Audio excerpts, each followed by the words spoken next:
Assalamualaikum warahmatullahi wabarakatuh.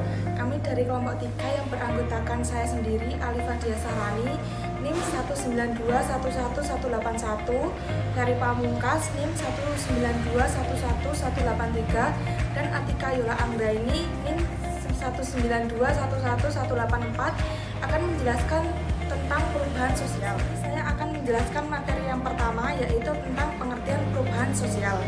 Perubahan sosial adalah perubahan dalam hubungan interaksi antar individu, organisasi, atau komunitas yang berkaitan dengan struktur sosial atau pola nilai dan norma.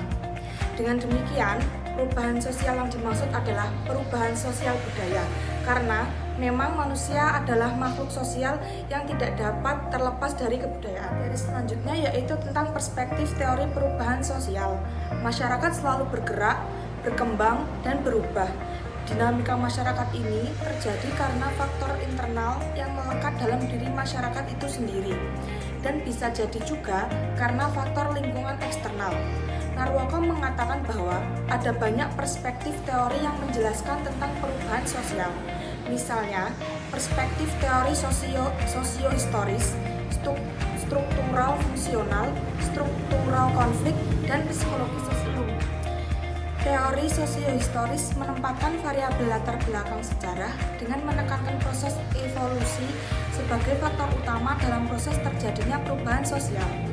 Perspektif ini melihat perubahan sosial dalam dua dimensi yang saling berbeda asumsi, yakni perubahan sebagai suatu siklus dan perubahan sebagai suatu perkembangan. Sebagai siklus, sulit diketahui ujung pangkal terjadinya perubahan sosial.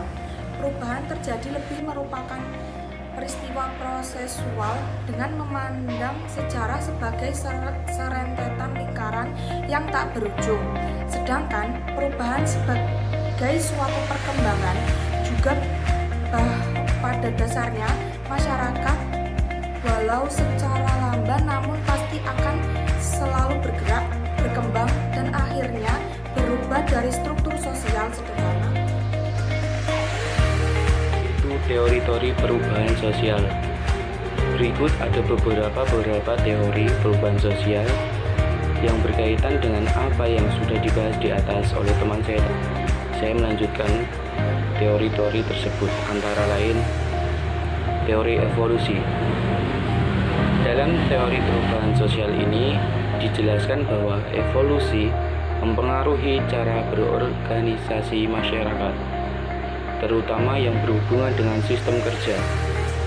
Dalam teori perubahan sosial evolusi, dapat dilihat terjadinya transformasi dari masyarakat, mulai dari masyarakat tradisional yang memiliki pola sosial komunal, yaitu pembagian dalam masyarakat yang berdasarkan atas siapa lebih tua atau senioritas, bukan pada prestasi personal individu dalam masyarakat. Yang kedua yaitu teori konflik.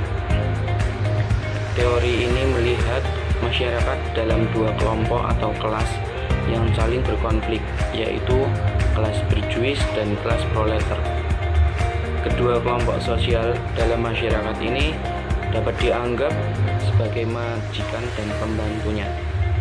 Dengan kepemilikan harta dan hak atas hidup yang lebih banyak oleh kaum burjuis dan minimnya bagi kaum proletar akan memicu konflik dalam masyarakat, sehingga terjadi revolusi sosial yang berkaitan pada terjadinya perubahan sosial. Yang terakhir yaitu teori perubahan sosial Dahrendorf.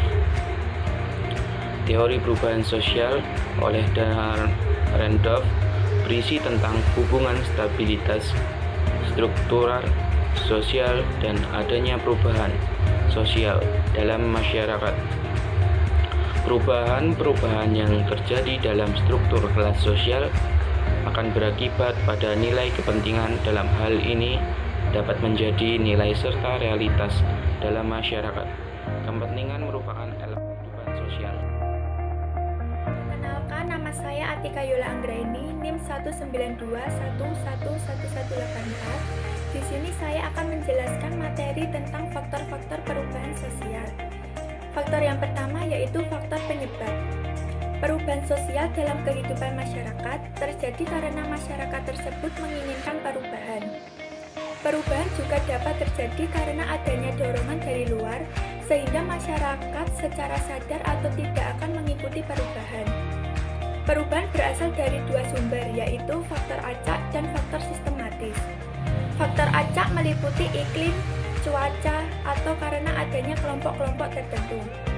Faktor sistematis adalah faktor perubahan sosial yang disengaja dibuat. Keberhasilan faktor sistematis ditentukan oleh pemerintah yang stabil dan fleksibel, sumber daya yang cukup, dan organisasi sosial yang beragam. Faktor yang kedua yaitu faktor pendorong. Faktor pendorong perubahan sosial adalah faktor yang mempercepat perubahan sosial. Faktor tersebut meliputi kontak masyarakat lain, difusi atau penyebaran unsur-unsur kebudayaan dalam masyarakat, difusi antar masyarakat, sistem pendidikan yang maju, sikap ingin maju, toleransi, sistem stratifikasi atau lapisan sosial terbuka, penduduk yang heterogen atau bermacam-macam, ketidakpuasan terhadap kondisi kehidupan, orientasi ke masa depan, nilai yang menyatakan bahwa manusia harus berusaha memperbaiki nasibnya, disorganisasi atau pertikaian dalam keluarga, dan sikap mudah menerima hal-hal baru. Faktor yang ketiga yaitu faktor penghambat. Perubahan sosial tidak akan selalu berjalan mulus. Perubahan sosial seringkali dihambat oleh beberapa faktor perubahan sosial.